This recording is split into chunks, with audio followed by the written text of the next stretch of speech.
السلام علیکم ورحمۃ اللہ وبرکاتہ، نحمده ونصلی علی رسولہ الکریم، اما بعد فاعوذ باللہ من الشیطان الرجیم، بسم اللہ الرحمن الرحیم، رب اشرح لی صدری ویسر لی امری واحلل عقدۃ من لسانی یفقہوا قولی۔ انسان خطا کا پتلا ہے، انسان سے انسانوں کے حق میں بھی کوتاہی ہو جاتی ہے اور اللہ رب العزت کی بارگاہ میں بھی نافرمانی ہو جاتی ہے۔ دن رات گناہ ہوتے ہیں، لیکن گناہوں کے بعد ان پر شرمندہ ہونا، توبہ کرنا، یہ بندہ مومن کی شان ہوتی ہے۔ لیکن ان پر فخر کرنا یا ان گناہوں کی کھلم کھلا تشہیر کرنا، یہ گناہ پر گناہ کرنا ہے۔ گناہ کرنے کے بعد انسان اگر توبہ کر لیتا ہے تو ایسے ہو جاتا ہے گویا اس نے گناہ کیا ہی نہ ہو، لیکن اگر وہ اصرار کرتا ہے تو دل سیاہ ہو جاتا ہے، بے حس ہو جاتا ہے، اور یوں انسان اللہ کی رحمت سے دور ہوتا چلا جاتا ہے۔ گناہوں کی تشہیر کرنے کو ناپسند کیا گیا ہے کیونکہ اس میں بہت سی قباحتیں ہیں۔ ایسا شخص دوسروں کو بھی گناہ کی دعوت دے رہا ہوتا ہے تو قیامت کے دن وہ ان کے گناہ کا بوجھ بھی پھر اٹھائے گا۔ خصوصاً وہ لوگ جو معاشرے میں فحش کو عام کرتے ہیں، ان کے لیے قرآن میں دنیا اور آخرت میں دردناک عذاب کی بشارت دی گئی ہے۔ جس قوم میں فحاشی اعلانیہ ظاہر ہو جاتی ہے تو ایک حدیث کے مطابق ان میں طاعون اور ایسی بیماریاں پھیلنے لگتی ہیں جو ان سے پہلے کے لوگوں میں کبھی سنی بھی نہ گئی ہوں۔ گناہ کی تشہیر ناپسندیدہ کام ہے۔ صحت مند معاشرے کے لیے جو چیز ضروری ہے وہ یہ ہے کہ لوگ ایک دوسرے کی خوبیوں کا چرچا کریں، نیکیوں کو عام کریں، خیر کی دعوت دیں، لیکن برائیوں کا نہیں۔ خوبیوں کے چرچے سے معاشرے میں مثبت اقدار کو فروغ ملتا ہے، لیکن لوگوں کے عیب بیان کرنا اور خاص طور پر مجلسوں میں لوگوں کی برائیوں کا چرچا کرنا، یہ ایک قابل اعتراض بات ہے۔ اگر کسی انسان سے کوئی غلطی ہو جائے تو اسے تنہائی میں سمجھانا چاہیے، اس کی تشہیر نہیں کرنی چاہیے۔ لیکن ایک صورت اس سے مبرہ ہے جس کا ذکر اس آیت میں آتا ہے، لا يحب اللہ الجہر بالسوء من القول الا من ظلم وکان اللہ سمیعا علیما۔ اللہ بری بات کے ساتھ آواز بلند کرنے کو پسند نہیں کرتا مگر جس پر ظلم کیا گیا ہو، اور اللہ خوب سننے والا، خوب جاننے والا ہے۔ اس آیت میں برائی کے پھیلانے کی ممانعت کی گئی ہے۔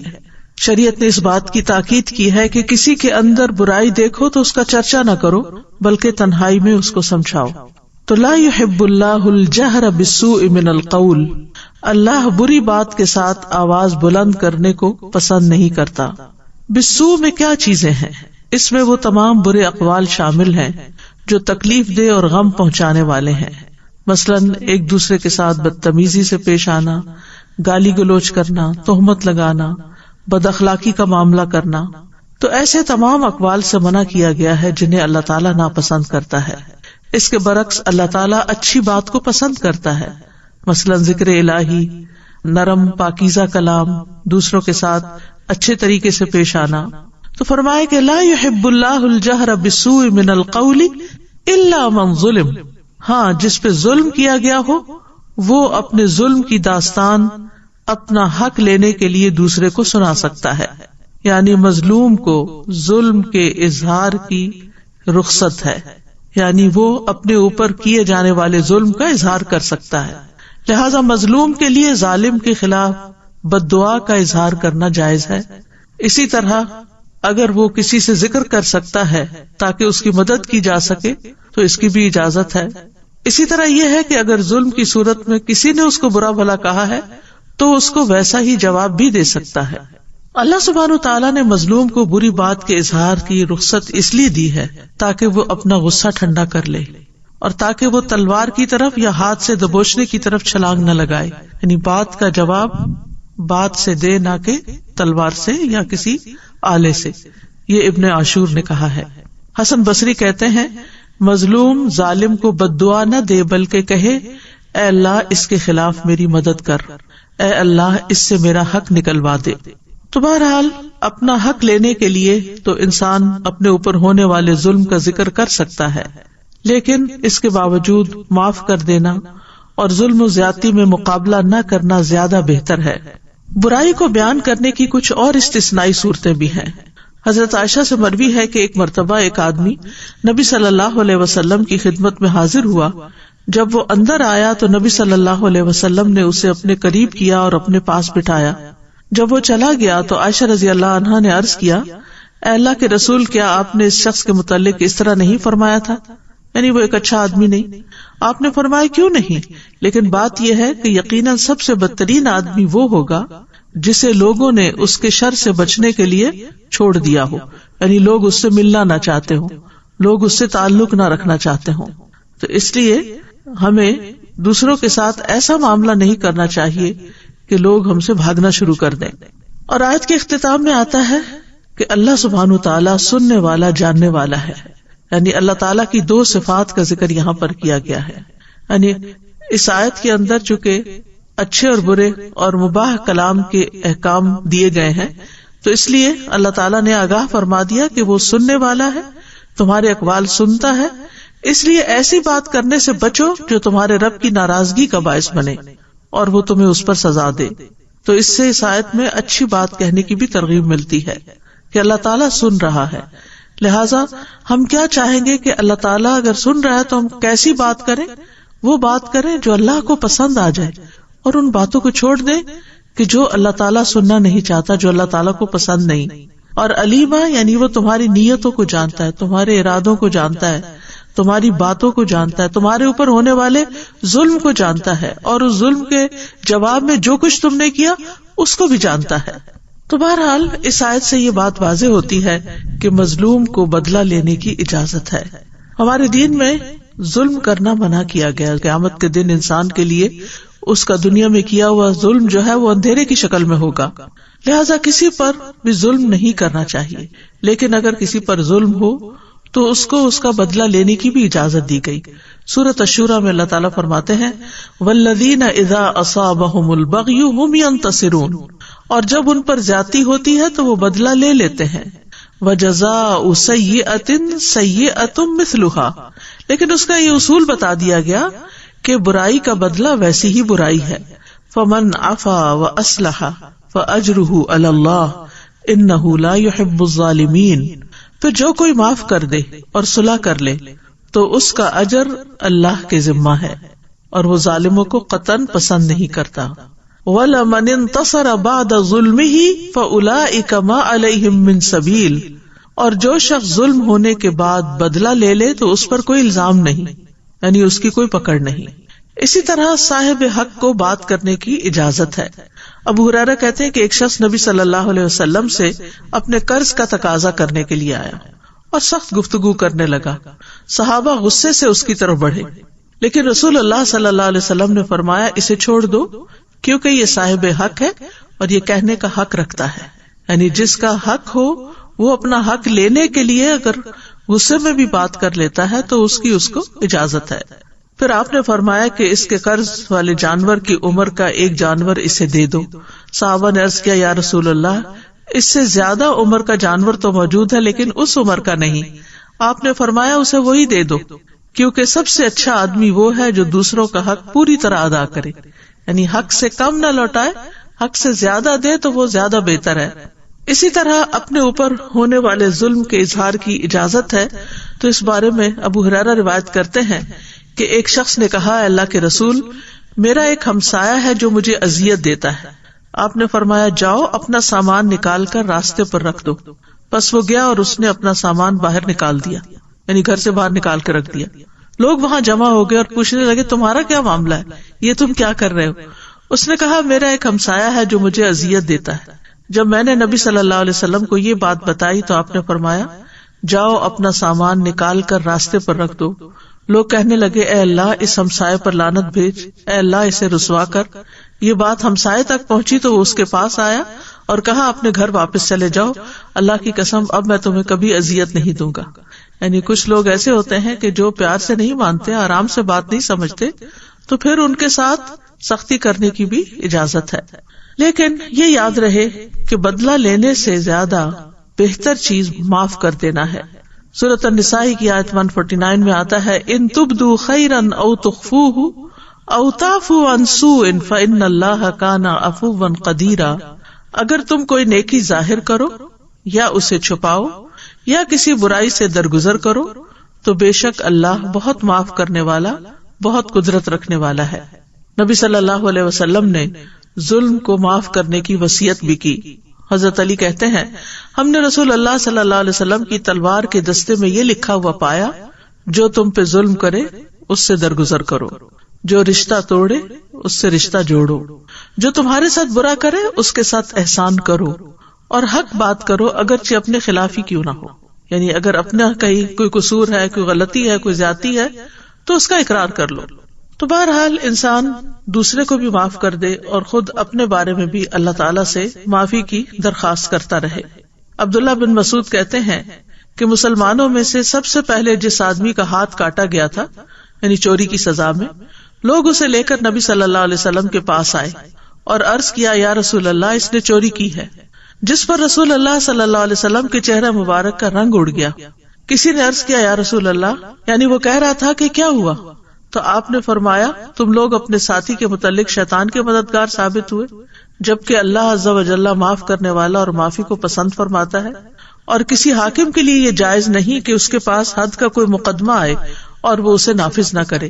اور پھر یہ آیت تلاوت فرمائی وَلْيَعْفُوا وَلْيَصْفَحُوا أَلَا تُحِبُّونَ أَن يَغْفِرَ اللَّهُ لَكُمْ وَاللَّهُ غَفُورٌ رَحِيمٌ۔ تو بات یہ ہے کہ اگر کسی سے کوئی بڑے سے بڑا گناہ ہو جائے اور وہ اللہ تعالیٰ سے معافی مانگ لے اور اس کا گناہ چھپ جائے تو پھر اس کو کسی عدالت میں جا کے اقرار کرنے کی ضرورت نہیں۔ جس چیز کو اللہ نے چھپا دیا اس چیز کو چھپا ہی رہنے دینا چاہیے۔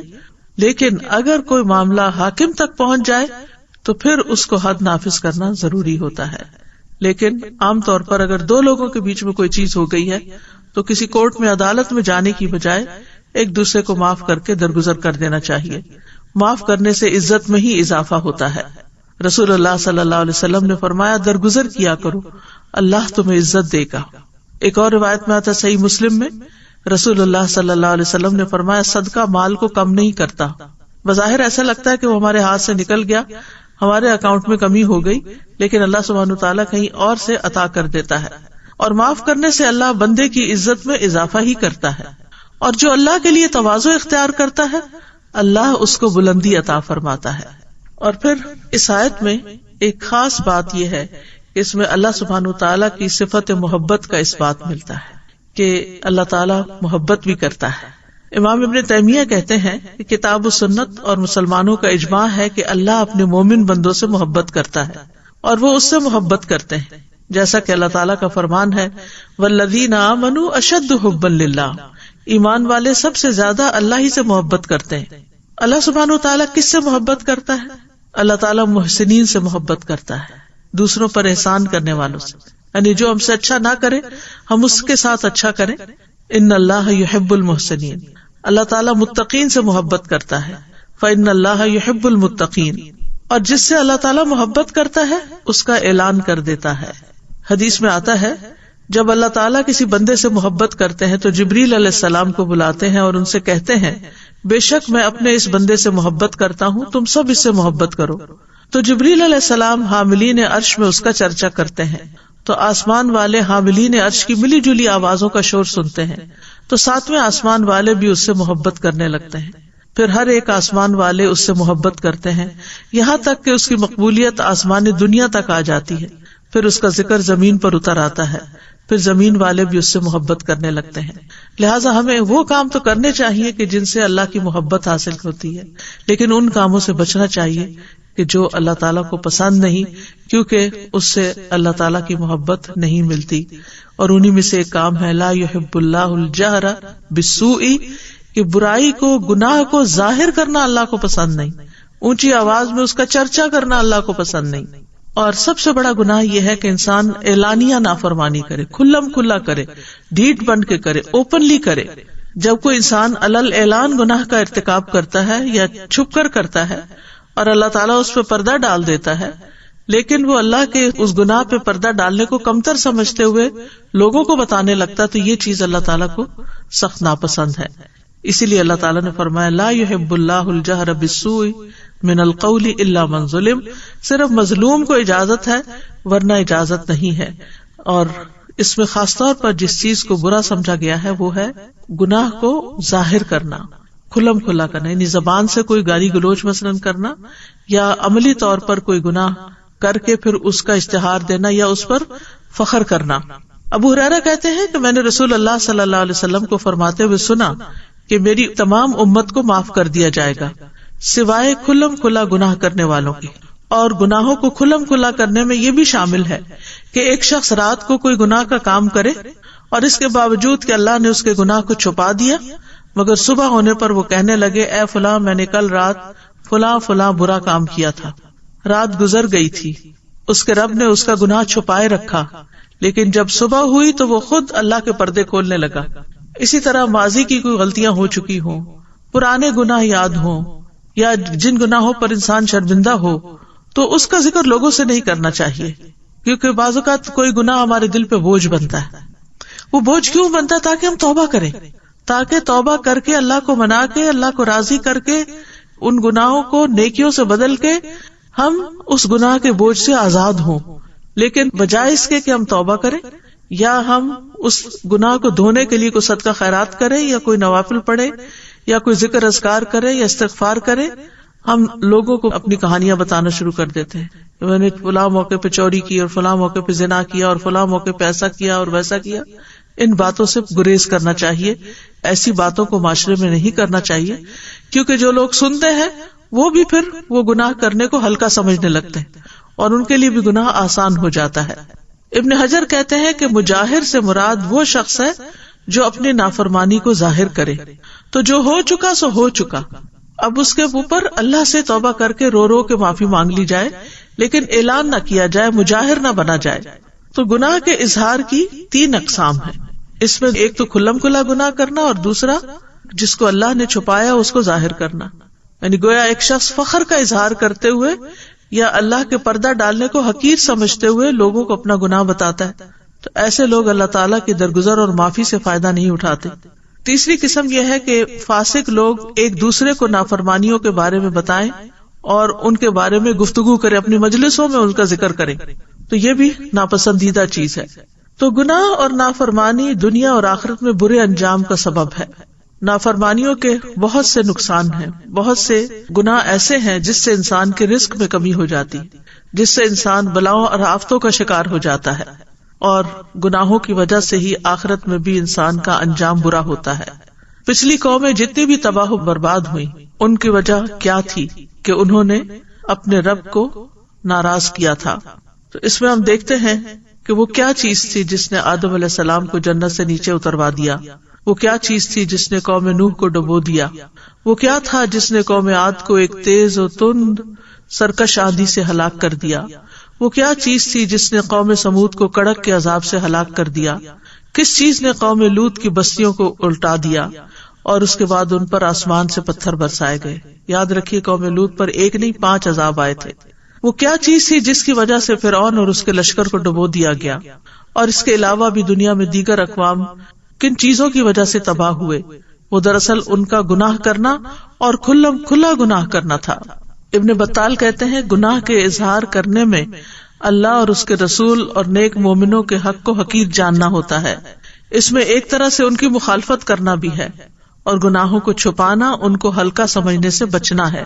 یعنی جو شخص گناہ چھپاتا ہے وہ سمجھتا ہے کہ میں نے بہت بڑی غلطی کی ہے، تو یہ کسی کے سامنے نہیں جانی چاہیے۔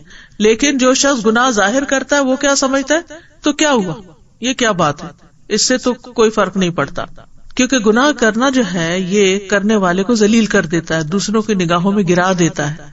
تو آپ دیکھیے کہ کوئی شخص اس بات سے بھی نہ ڈرے کہ میں نے غلط کیا اور مجھے لوگ کیا کہیں گے، اور وہ الٹا اس پر فخر کر کے اس کو نشر کر رہا ہے۔ پھر اسی طرح یہ ہے کہ اگر وہ ایسے گناہ ہوں جن پر حد قائم ہوتی ہے تو پھر وہ حد لگنے کا موجب بن جاتے ہیں۔ اگر چوری ہو جائے اور اللہ نے چھپا دیا معاملہ تو اللہ سے معافی مانگے، جو بھی طریقہ ہو کہ گناہ معاف ہو جائے، لیکن اگر وہ آ کے ظاہر کر دیتا ہے، لوگوں کو بتا دیتا ہے، تو اگر کہیں پر حد جاری ہوتی ہے، اس کا ہاتھ کٹ جاتا ہے، تو یہ اس کی اپنی غلطی ہے ایک طرح سے کہ ایک گناہ کیا اور اس کے بعد پھر اس کو ظاہر بھی کیا۔ پھر اسی طرح یہ ہے کہ اگر ایسے گناہ ہوں جن پہ حد نہیں لگتی تو تعزیر لگنے کا موجب ہو سکتے ہیں، پھر اسی طرح یہ ہے کہ انسان دوسروں کے لیے گناہ کے راستے ہموار کر دیتا ہے. ابو ہریرہ کہتے ہیں کہ رسول اللہ صلی اللہ علیہ وسلم نے فرمایا، جس شخص نے ہدایت کی دعوت دی اسے ہدایت کے پیروی کرنے والوں کے اجر کے برابر اجر ملے گا اور ان کے اجر میں کوئی کمی نہیں ہوگی. اور جس نے گمراہی کی دعوت دی، اور یہ کھلم کھلا گناہوں کو مزے لے لے کے بیان کرنا جو ہے، یہ ایک طرح سے گمراہی کی دعوت دینا ہے کہ تم بھی کر لو، ہم نے کیا کچھ نہیں ہوا، تم بھی کر سکتے ہو. اس پر اس کی پیروی کرنے والوں کے برابر گناہ کا بوجھ ہوگا اور ان کے گناہوں میں کوئی کمی نہیں ہوگی. پھر اسی طرح شریعت نے ہمارے لیے ہر معاملے میں زندگی کے کچھ حدود رکھی ہیں جن کی پاسداری ضروری ہے. ان میں حرام کاموں کا ارتکاب ہے، خواہ وہ کسی بھی نوعیت کے ہوں، تو ان چیزوں سے بھی بچنے کی ضرورت ہے. مثال کے طور پر آپ دیکھیے، جیسے عورتوں کا زیب و زینت کے ساتھ بازاروں میں جانا، نام محرم لوگوں کے سامنے آنا. تو اب اگر کوئی شخص یہ کھلم کھلا بغیر پرواہ کیے ہوئے نکل رہا ہے تو وہ بھی ایک طرح سے عملی طور پر گناہ کو ظاہر کر رہا ہے. اسی طرح کھلم کھلا شراب پینا، کہ اس ملک میں تو کوئی پابندی نہیں، کوئی روک ٹوک نہیں، لیکن یہ ہے کہ اگر تم مسلمان ہو اور تم ایسا کام کر رہے ہو سب کے سامنے، تو اس کا یہ مطلب نہیں کہ چھپ کے کرتا رہے. نہیں، چھپ کے کرنا بھی منع ہے، کیونکہ چھپ کے کرنا اس لحاظ سے اور برا ہے کہ اللہ سبحانہ تعالیٰ دیکھتا ہے. لیکن یہاں مطلب یہ ہے کہ جب انسان کھلم کھلا بیچ بازار کے کوئی کام کر رہا ہوتا ہے تو جتنے بھی راہ گزر لوگ ہوتے ہیں وہ اس سے انسپائر ہوتے ہیں اور پھر وہ بھی ان گناہوں میں ملوث ہو جاتے ہیں. پھر اس آیت سے یہ بات بھی دیکھنے کی ہے کہ اللہ تعالیٰ کے ناپسندیدہ اقوال کون سے ہیں. اس میں سب سے پہلے غیبت آتی ہے. غیبت جو ہے یہ ایک کبیرہ گناہ ہے. قرآن مجید میں آتا ہے وَلَا يَغْتَبْ بَعْضُكُمْ بَعْضًا أَيُحِبُّ أَحَدُكُمْ أَن يَأْكُلَ لَحْمَ أَخِيهِ مَيْتًا فَكَرِهْتُمُوهُ وَاتَّقُوا اللَّهَ إِنَّ اللَّهَ تَوَّابٌ رَحِيمٌ. اور تم میں سے کوئی کسی دوسرے کی غیبت نہ کیا کرے. کیا تم میں سے کوئی پسند کرتا ہے کہ اپنے بھائی کا گوشت کھائے جبکہ وہ مردہ ہو؟ تم اسے ناپسند کرتے ہو. اور اللہ سے ڈرو، یقیناً اللہ بہت توبہ قبول کرنے والا، نہایت رحم والا ہے. نبی صلی اللہ علیہ وسلم نے بھی فرمایا تھا، اے ان لوگوں کی جماعت جو صرف زبان سے ایمان لائے ہو، ان کے دلوں میں ایمان داخل نہیں ہوا، مسلمانوں کی غیبت مت کیا کرو، کیونکہ جس کے اندر ایمان ہوتا ہے وہ اپنی زبان برائی کے ساتھ نہیں کھول سکتا. اور نہ ان کی عزت و آبرو کے درپے ہوا کرو، یعنی ان کے بارے میں بری باتیں کر کے ان کی عزت کو دوسرے کی نگاہ میں پامال نہ کیا کرو. اس لیے کہ جو کسی کی عزت کے درپے ہوتا ہے اللہ اس کی عزت کے درپے ہو جاتا ہے، اور جس کی عزت کے درپے اللہ ہو جائے تو اس کو اس کے گھر میں ہی رسوا کر دیتا ہے. پھر اسی طرح چغلی کھانے سے منع کیا گیا ہے. چغلی وہ ہوتی ہے کہ جس میں ایسی بری بات کسی کی دوسرے کو بتائی جائے کہ دو لوگوں کے درمیان نفرت پیدا ہو جائے، آپس میں دوستی ختم ہو جائے، تعلق ختم ہو جائے. عبد الرحمن بن غنم نبی صلی اللہ علیہ وسلم سے روایت کرتے ہیں کہ اللہ کے بہترین بندے وہ ہوتے ہیں کہ انہیں دیکھ کر اللہ یاد آ جائے، اور اللہ کے بدترین بندے وہ ہوتے ہیں جو چغل خوری کرتے ہیں، دوستوں کے درمیان جدائی پیدا کر دیتے ہیں، باغی، بیزار اور سرکش ہوتے ہیں. نبی صلی اللہ علیہ وسلم ایک مرتبہ 2 قبروں کے پاس سے گزرے تو آپ وہاں کھڑے ہو گئے. صحابہ کہتے ہیں کہ ہم بھی ساتھ کھڑے ہو گئے تو آپ کے چہرے کا رنگ بدلنے لگا، یہاں تک کہ آپ کے کرتے کی آستینیں کانپنے لگی، یعنی آپ کے جسم پر کپ کپی طاری ہو گئی. ہم نے عرض کیا یا رسول اللہ صلی اللہ علیہ وسلم کیا بات ہے؟ آپ نے فرمایا کیا تم وہ نہیں سن رہے جو میں سن رہا ہوں؟ ہم نے عرض کیا اللہ کے نبی وہ کیا بات ہے؟ یعنی ہم تو نہیں سن رہے. وہ عذاب قبر تھا، قبر کے اندر مردوں کی چیخ پکار تھی. آپ نے فرمایا یہ دونوں آدمی اپنی قبروں میں ہلکے سے گناہ میں سخت عذاب دیے جا رہے ہیں. ہم نے عرض کیا یہ کس گناہ کا عذاب ہے؟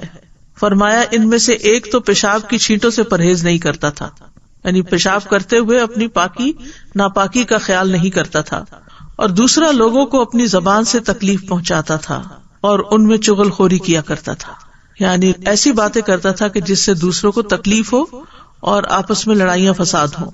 اس میں آپ دیکھیے کہ خود گھریلو زندگی کے اندر قریب کے رشتوں میں ایسی چیزیں بہت پائی جاتی ہیں. بعض اوقات بہو ساس کے خلاف شوہر کے کان بھر رہی ہوتی ہے، بعض اوقات ساس بہو کے خلاف بیٹے کے کان بھر رہی ہوتی ہے. چھوٹی چھوٹی باتوں کو بہت بڑھا چڑھا کے پیش کیا جا رہا ہوتا ہے.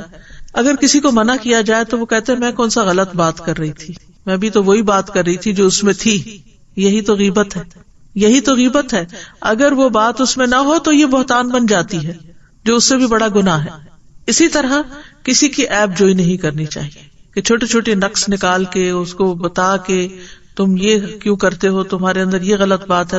ہاں, اگر آپ ایک والدہ ہیں تو اپنے بچے کو سمجھانے کے لیے کر سکتی ہیں, اپنے کسی ساتھی کو آسان انداز میں بتا سکتی ہیں, لیکن دوسروں کو برا بھلا کہنا سامنے یا پیچھے یہ درست نہیں. رسول اللہ صلی اللہ علیہ وسلم نے فرمایا, اگر کوئی شخص تمہیں برا بھلا کہے اور تمہیں تمہاری کسی بات پر جو وہ جانتا ہو آر دلائے تو تم اس کے عیب پر جو اس میں ہو اسے آر مت دلانا, بلا شبہ اس کا وبال اسی پر ہوگا. یعنی بعض اوقات ہمیں دوسروں کی خامی کا, کمی کا, کوتاہی کا پتہ ہوتا ہے اور ہم بات کرتے ہوئے اس کو وہ یاد کرا کے بات کرتے ہیں تاکہ دوسرا جو ہے وہ ہمارے کنٹرول میں رہے. یہ بلیک میلنگ ہوتی ہے نا, کہ اگر کسی کی کوئی غلطی آپ کو پتا ہے, یہ گناہ آپ کو پتا ہے, تو آپ اس کو بار بار یاد کراتے رہیں کہ چپ ہو جاؤ ورنہ میں فلاں تمہارا راز کھول دوں گی. پھر اسی طرح دوسروں کو تانا دینا یہ بھی ناپسندیدہ چیز ہے. قرآن مجید میں آتا ہے وَيْلٌ لِكُلِّ هُمَزَةٍ لُمَزَةٍ, بڑی ہلاکت ہے ہر بہت تانا دینے والے, بہت عیب لگانے والے کے لیے. عبداللہ بن مسعود کہتے ہیں کہ رسول اللہ صلی اللہ علیہ وسلم نے فرمایا, مومن لان تان کرنے والا فحش گو اور بےہودہ گو نہیں ہوتا.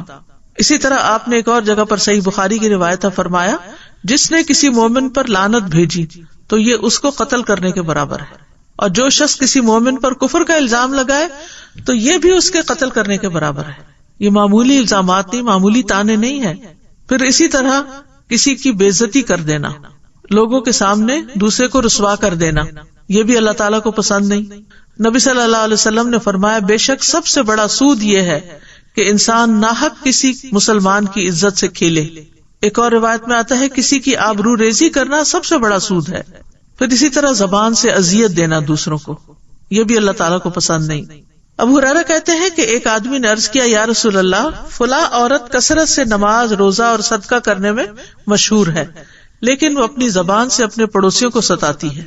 آپ نے فرمایا وہ جہنمی ہے. پھر اس نے کہا, یا رسول اللہ صلی اللہ علیہ وسلم, فلاں عورت نماز, روزہ اور صدقہ کی کمی میں مشہور ہے, وہ صرف پنیر کے چند ٹکڑے صدقہ کرتی ہے لیکن اپنی زبان سے اپنے پڑوسیوں کو نہیں ستاتی. آپ نے فرمایا وہ جنتی ہے. پھر اسی طرح بہت زیادہ باتیں کرنا اور دوسرے کے سر چڑھ جانا, زبان آوری کرنا, اس کے بارے میں رسول اللہ صلی اللہ علیہ وسلم نے فرمایا, یقیناً اللہ عز و جل ایسے آدمی سے غصے ہوتا ہے جو بہت باتیں بنائے, جو اپنی زبان کو ایسے چلائے جیسے گائے اپنی زبان چلاتی, یعنی لپیٹ لپیٹ کے گھاس کھاتی ہے. اسی طرح فحش باتیں کرنا یہ بھی اللہ تعالیٰ کو ہرگز پسند نہیں. حدیث میں آتا ہے فحش گوئی اور زیادہ باتیں کرنا نفاق کے 2 شعبے ہیں. پھر اسی طرح گالی گلوچ کرنا. رسول اللہ صلی اللہ علیہ وسلم نے فرمایا, بے شک اللہ نے میری طرف وحی نازل فرمائی ہے کہ تواضع اختیار کرو, کوئی کسی کے خلاف سرکشی نہ کرے اور نہ کوئی کسی پر فخر کرے. تو میں نے عرض کیا, اے اللہ کے رسول, اگر کوئی مجھے ایسے مجمع میں گالی دے جو لوگ حیثیت میں مجھ سے کم ہوں, اس پر میں اسے جواب دوں تو کیا پھر بھی مجھے گناہ ہوگا؟ آپ نے فرمایا, 2 گالی گلوچ کرنے والے 2 شیطان ہوتے ہیں, ایک دوسرے کی آبرو ریزی کرتے ہیں, یعنی اس کی عزت پامال کرتے ہیں اور جھوٹ بولتے ہیں. پھر اسی طرح لڑائی جھگڑا کرنا یہ بھی اللہ تعالیٰ کو سخت ناپسند ہے. بے شک اللہ کے ہاں سب سے ناپسندیدہ آدمی وہ ہے جو سخت جھگڑالو ہو. پھر کیل و کال, بحث مباحثہ کرنا. نبی صلی اللہ علیہ وسلم نے فرمایا, اللہ تمہارے لیے 3 باتیں پسند نہیں کرتا, بلا وجہ کی گپ شپ, مال کو ضائع کرنا اور کثرت سوال, یعنی بحث مباحثے کے لیے. پھر اسی طرح لایانی گفتگو کرنا یہ بھی اللہ کو پسند نہیں. اور اچھا اسلام کون سا ہے؟ جس میں انسان لایانی باتوں سے پرہیز کرے جن کا کوئی مطلب مقصد ہی نہیں. رسول اللہ صلی اللہ علیہ وسلم نے فرمایا, انسان کے اسلام کی خوبی یہ ہے کہ وہ بے فائدہ چیزوں کو چھوڑ دے. پھر گناہوں کو کھلم کھلا بیان کرنا جو ہے یہ بھی سخت ناپسندیدہ ہے. آپ صلی اللہ علیہ وسلم نے فرمایا, میری تمام امت کو معاف کر دیا جائے گا سوائے گناہوں کو کھلم کھلا کرنے والوں کے. اور گناہ کو کھلم کھلا کرنے میں یہ بھی شامل ہے کہ ایک شخص رات کو کوئی گناہ کا کام کرے, اس کے باوجود کہ اللہ نے اس کا گناہ چھپا دیا ہو, مگر صبح ہونے پہ کہنے لگے کہ فلاں میں نے کل رات فلاں فلاں برا کام کیا تھا, رات گزر گئی تھی اور اس کے رب نے اس کا گناہ چھپا دیا تھا, لیکن جب صبح ہوئی تو وہ خود اللہ کے پردے کو کھولنے لگا. پھر اسی طرح یہ ہے کہ کسی کے اوپر فتوی جاری کرنا کہ اللہ تمہیں نہیں بخشے گا. 2 لوگ تھے بنی اسرائیل میں، ایک دوسرے کے بھائی بنے ہوئے تھے. ان میں سے ایک بہت گناہگار تھا اور دوسرا عبادت میں خوب کوشش کرتا تھا. عبادت گزار آدمی ہمیشہ دوسرے بھائی کو گناہ کرتے ہوئے دیکھتا اور اس سے کہتا کہ رک جاؤ. ایک روز اس نے کوئی گناہ کرتے ہوئے اس کو دیکھا تو اس سے کہا کہ اس گناہ سے رک جاؤ. گناہگار نے کہا مجھے میرے رب کے ساتھ چھوڑ دو، کیا تم مجھ پہ نگران بنائے گئے ہو؟ اس نے کہا کہ اللہ کی قسم اللہ تمہاری مغفرت نہیں کرے گا، یا یہ کہا کہ اللہ تمہیں جنت میں داخل نہیں کرے گا. چنانچہ دونوں کو مار دیا گیا، روحیں قبض کر لی گئی. دونوں رب العالمین کے ہاں جمع ہوئے تو اللہ نے اس عبادت میں کوشش کرنے والے سے فرمایا کیا تو مجھے جانتا تھا؟ جو میرے ہاتھ میں ہے تجھے اس پر قدرت حاصل تھی. اور پھر گناہگار سے فرمایا جاؤ میری رحمت سے جنت میں داخل ہو جاؤ، اور دوسرے کو متعلق فرمایا کہ جاؤ آگ میں داخل ہو جاؤ. یعنی اتنے سالوں کی عبادت جو تھی وہ اس کے کام نہ آئی. اس کے برعکس وہ شخص جو اللہ سے ڈرتا تھا، معلوم نہیں اس کی کیا مجبوری تھی، تو اللہ نے اپنی رحمت سے اس کو معاف کر دیا. ابو ہریرہ کہتے ہیں اس ذات کی قسم جس کے ہاتھ میں میری جان ہے، اس نے ایسی بات کہہ دی جس نے اس کی دنیا اور اس کی آخرت دونوں ہی تباہ کر دی. دنیا سے بھی مر گیا اور آخرت میں بھی، صرف یہ کہنے پہ کہ اللہ تمہیں کبھی معاف نہیں کرے گا. اسی طرح یہ بھی نہیں کہنا چاہیے کہ میں تمہیں کبھی معاف نہیں کروں گی. کیا آپ نہیں چاہتے کہ اللہ تعالیٰ آپ کو معاف کر دے؟ تو دوسروں کے گناہ بھی معاف کر دینے چاہیے. پھر کچھ باتیں جو ہیں وہ اللہ تعالیٰ کو پسند ہیں جو کرنی چاہیے، ان میں نیک عمل کرنا اور اس کی طرف دعوت دینا. وَمَنْ أَحْسَنُ قَوْلًا مِّمَّنْ دَعَا إِلَى اللَّهِ وَعَمِلَ صَالِحًا وَقَالَ إِنَّنِي مِنَ الْمُسْلِمِينَ. اور بات کے اعتبار سے اس سے اچھا کون ہے جو اللہ کی طرف بلائے اور نیک عمل کرے اور کہے کہ بے شک میں فرما برداروں میں سے ہوں. اسی طرح نصیحت کی بات کرنا، اچھی گفتگو کرنا. سورۃ بنی اسرائیل میں آتا ہے وَقُلْ لِعِبَادِي يَقُولُوا الَّتِي هِيَ أَحْسَنُ إِنَّ الشَّيْطَانَ يَنزَغُ بَيْنَهُمْ إِنَّ الشَّيْطَانَ كَانَ لِلْإِنسَانِ عَدُوًّا مُبِينًا. اور میرے بندوں سے کہہ دو وہ بات کہیں جو سب سے اچھی ہو، وہ بات کہیں جو سب سے اچھی ہو، بے شک شیطان ان کے درمیان جھگڑا ڈلواتا ہے. بے شک شیطان انسان کا کھلا دشمن ہے. پھر اسی طرح ہمارے دین میں اچھی بات کو صدقہ کہا گیا. نبی صلی اللہ علیہ وسلم نے فرمایا اچھی بات بھی صدقہ ہے. حکیم کہتے ہیں کہ جس میں 3 اوصاف پائے جائیں وہ نیکی کو پہنچ جاتا ہے. نمبر 1 سخاوت، نمبر 2 تکلیف پر صبر، اور نمبر 3 عمدہ کلام کرنا. وہ آتا نا کہ تم نیکی کو پا نہیں سکتے جب تک کہ تم یہ اور یہ کام نہ کرو. یہاں یہ بتا دیا گیا کہ یہ لوگ وہ تو نہیں کر سکتے لیکن اس طریقے سے اجر کما سکتے ہیں. پھر نرم گفتگو کرنا جو ہے جنت میں لے جانے والے کاموں میں سے ہے. نبی صلی اللہ علیہ وسلم نے فرمایا جنت میں ایک منزل ایسی ہے جس کا اندر باہر سے اور باہر اندر سے نظر آتا ہے. ابو موسیٰ اشعری نے پوچھا اللہ کے رسول وہ کس کو ملے گی؟ فرمایا جو گفتگو میں نرمی کرے، کھانا کھلائے، اور رات کو جب لوگ سو رہے ہوں تو اللہ کے لیے قیام کرے. پھر اسی طرح نبی صلی اللہ علیہ وسلم کے بارے میں آتا ہے کہ وہ بد زبان اور فحش گو نہیں تھے. آپ فرمایا کرتے تھے تم میں سب سے بہتر شخص وہ ہے جس کے اخلاق سب سے اچھے ہوں، اور مومن تو ہوتا ہی وہ ہے جس کے ہاتھ اور زبان سے دوسرے سلامت رہیں. عبداللہ بن مسعود کہتے ہیں میں نے رسول اللہ صلی اللہ علیہ وسلم سے پوچھا اے اللہ کے رسول اعمال میں سب سے افضل عمل کون سا ہے؟ آپ نے فرمایا نماز کو اس کے وقت پر پڑھنا.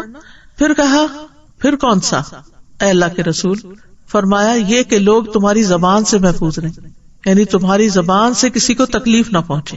پھر اسی طرح آپ نے فرمایا میں ذمہ دار ہوں جنت میں ایک جانب محل کا اس شخص کے لیے جو حق پہ رہتے ہوئے جھگڑا چھوڑ دے، یعنی حق اس کا ہے لیکن وہ ختم کر دے، بھلا دے اس کو. اور جنت کے درمیان میں ایک محل اس کا ہے جو مزاح میں بھی جھوٹ چھوڑ دے. اور جنت کی اعلیٰ منازل میں ایک محل ہے اس شخص کے لیے جو اپنے اخلاق کو عمدہ بنا لے. پھر اسی طرح دوسروں کی پردہ پوشی کرنا جو ہے اللہ تعالیٰ کو پسند ہے. جو شخص کسی مسلمان کے عیب کو چھپائے گا اللہ تعالیٰ قیامت کے دن اس کے عیب کو چھپا دے گا. پھر اللہ سے اجتناب کرنا، یعنی بیہودہ بیکار باتیں جو حق سے دور کرنے والی ہیں ان سے منہ موڑ لینا. اور پھر حقیقت یہ ہے کہ انسان کو اللہ سبحانہ تعالیٰ سے دعا بھی کرنی چاہیے، کیونکہ بہت سے ارادے انسان باندھتا ہے، نیت کرتا ہے. جب اس طرح کی کوئی کلاس اٹینڈ کرتا ہے بہت سی احادیث سننے کو مل جاتی ہیں تو انسان واپس جا کر ریلیکس ہو جاتا ہے اور وقتی طور پر ہی عمل کرتا ہے، لیکن بعد میں پھر ان کو بھول جاتا ہے. تو اس کے لیے دعا بہت فائدہ مند ہے. ان میں سے اللہ کے پسندیدہ کاموں کی توفیق کی دعا مانگنا. رب اوزعنی ان اشکر نعمتک التی انعمت علی وعلی والدی وان اعمل صالحا ترضاہ وادخلنی برحمتک فی عبادک الصالحین. اے میرے رب مجھے توفیق دے کہ میں تیری نعمت کا شکر ادا کروں جو تو نے مجھ پر اور میرے ماں باپ پر کی ہے، اور یہ کہ میں نیک عمل کروں جسے تو پسند کرے، اور اپنی رحمت سے مجھے اپنے نیک بندوں میں داخل فرما لے.